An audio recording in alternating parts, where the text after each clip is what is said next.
والوں کے حوالے سے تھا۔ جو لوگ اللہ سے دور ہوتے ہیں،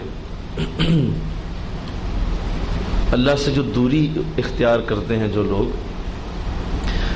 وہ 3 مرحلوں میں اللہ سے دور ہوتے ہیں۔ یعنی وہ اللہ سے جب دور ہوتے ہیں نا تو اس کے 3 پروسیس ہوتے ہیں یا 3 اس کی سٹیجز ہیں جن سے جب کوئی گزر جاتا ہے بندہ تو وہ اللہ سے دور ہو جاتا ہے،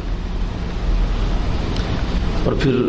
اس کا علاج ہے، باقاعدہ اس کا علاج کرنا پڑتا ہے، کیونکہ اللہ سے دوری ایک مرض ہے، یہ ایک بہت بڑا مرض ہے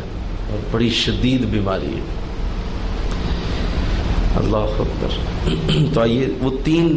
جو سٹیجز ہیں جن سے انسان اللہ سے دور ہوتا ہے۔ سب سے پہلا مرحلہ یہ ہوتا ہے کہ جب دل میں خواہشات پیدا ہوں اور انسان کسی بلند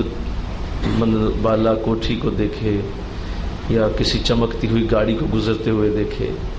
یا کسی خوبصورت عورت یا مرد کو دیکھے تو دل میں خواہش جو پیدا ہوتی ہے،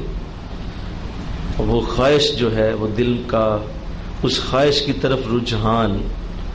دل کا اس خواہش کی طرف جھکنا، بار بار اس خواہش کی طرف بار بار جانا، یہ پہلا مرحلہ ہے، پہلی سٹیج ہے کہ آپ کا دل اللہ سے زیادہ ان چیزوں کی طرف جھک رہا ہے، دنیا کے مال و دولت اور دنیا کی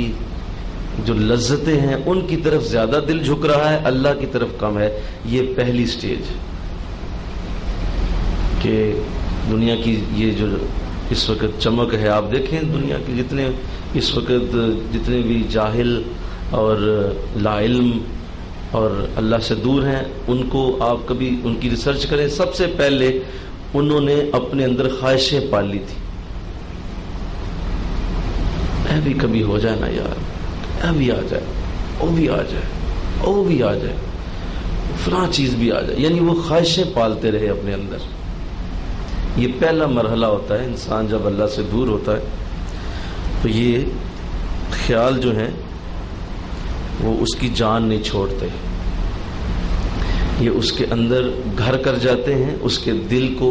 پراگندہ کر دیتے ہیں اور اس کی دل کی کھیتی کو ویران کرنے کی شروعات ہو جاتی ہے، اور دل ویران ہونا شروع ہو جاتا ہے، کیونکہ اللہ کی یاد سے دوری کا پہلا جو زینہ ہے وہ طے ہو گیا کہ وہ بندہ خواہشات کی بھیٹ چڑھ گیا۔ قرآن میں اللہ نے فرمایا، کیا تم نے ایسے شخص کو نہیں دیکھا، کیا تم نے ایسے شخص کو نہیں دیکھا جس نے اپنی خواہشوں کو اپنا خدا بنایا ہوا، یعنی وہ اپنی خواہشوں کو پوجتا ہے، عبادت ان کی کرتا ہے، خدا کی نہیں کرتا، اپنا خدا بنایا خواہشوں کو